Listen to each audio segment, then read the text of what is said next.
Welcome to our course, Therapeutic Modalities. So we are now in the treatment of inmates with special needs. So we are under the BJMP manual. So maybe you're asking, where did the BJMP had patterned their manual?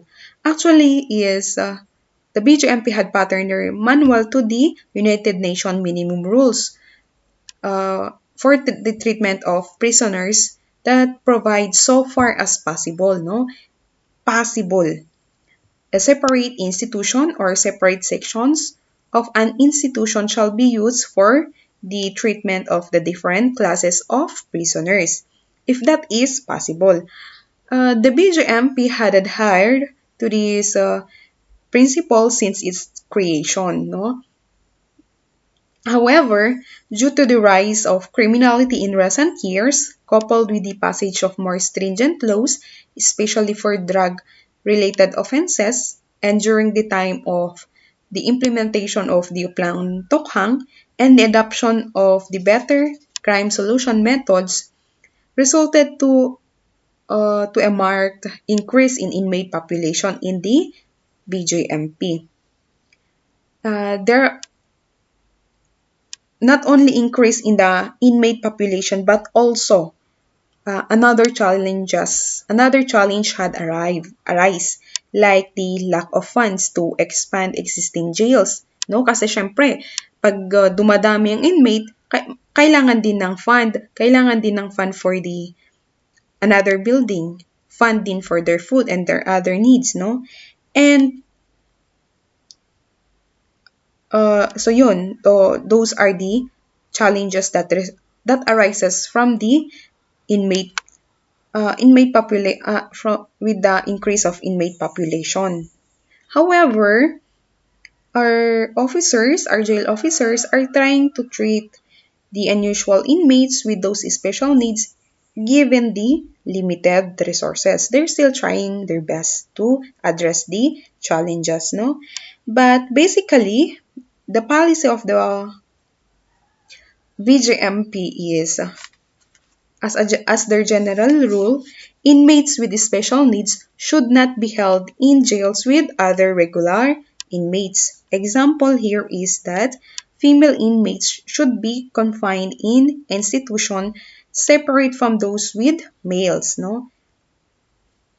Female inmates are for female, male are for male, and also with the youth offenders. It should be separated with the adult ones.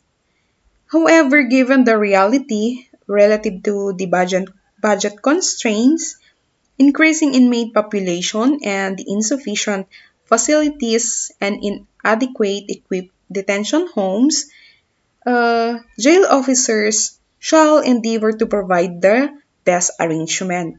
No? They can make for such inmates in keeping with this rule.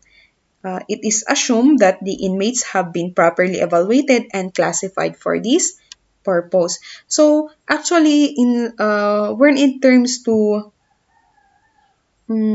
application, there are differences from the manual.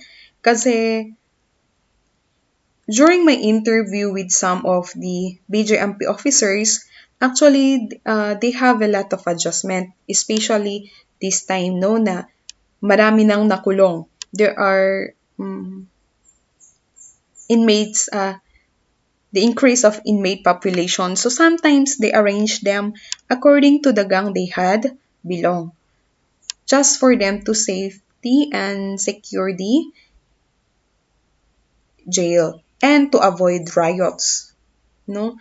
So, but if in case, pero that is only applicable to big jails. But for those who are small jails, so mga maliliit lang na jails, then they can apply and they can classify them basing on the risk or the security risk of each inmate, like the medium, minimum, yung mga ganon, no?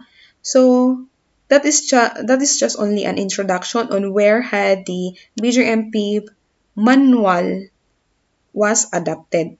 So the BJMP had adhered with the United Nations standard minimum rules for the treatment of prisoners. So we will move on with the handling of inmates with special needs, specifically the female. So we have here the policy that it says there that the female dorm should be completely separated from the male dorm.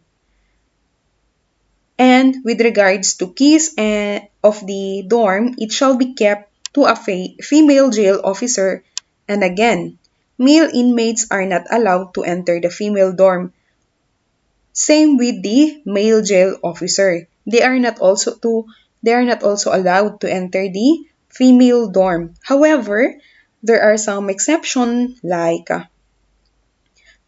cases of emergency wherein the male officers can enter the female dorm.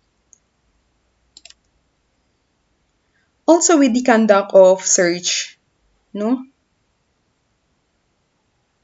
It shall be performed by a female personnel.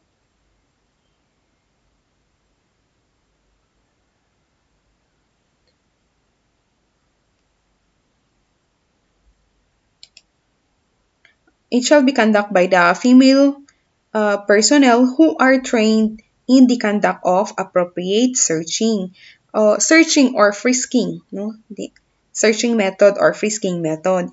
At the same time, with the conduct of the physical examination.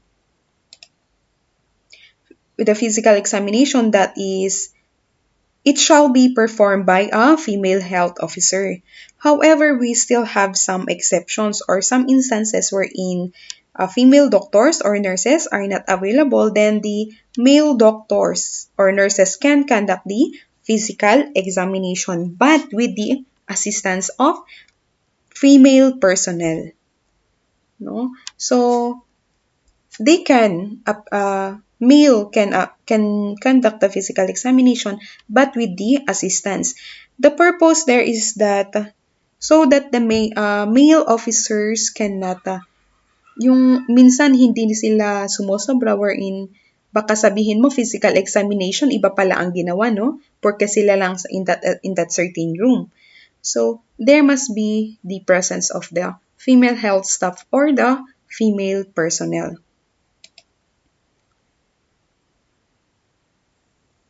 So, aside from that, the female dorm also should be completely separated from the male dorm.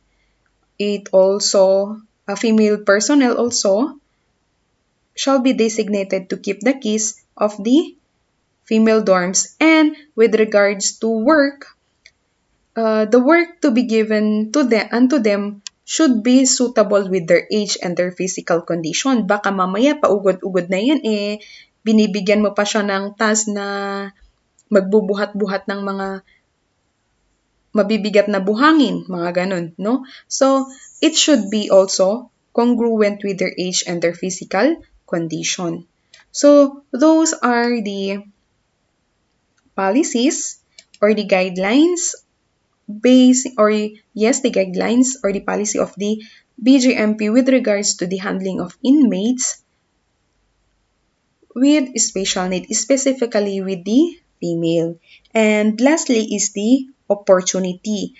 In terms of opportunity, the female inmates has the same opportunity with the male inmates. They can avail the same programs if they are qualified or it was prescribed unto them. So, if in case a female inmate needs to go for an education, ganon, kasi may ALS din actually sa loob ng jail, so they can avail.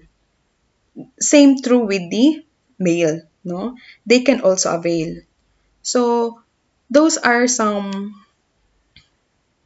policies with regards to the handling of inmates with special needs, specifically with the female. So that's all with regards to female. If in case you have any questions, please feel free to ask questions through our chat box or you can also utilize our group chat. Or if you're ashamed, then you can send it via private message. So that's all and have a good day.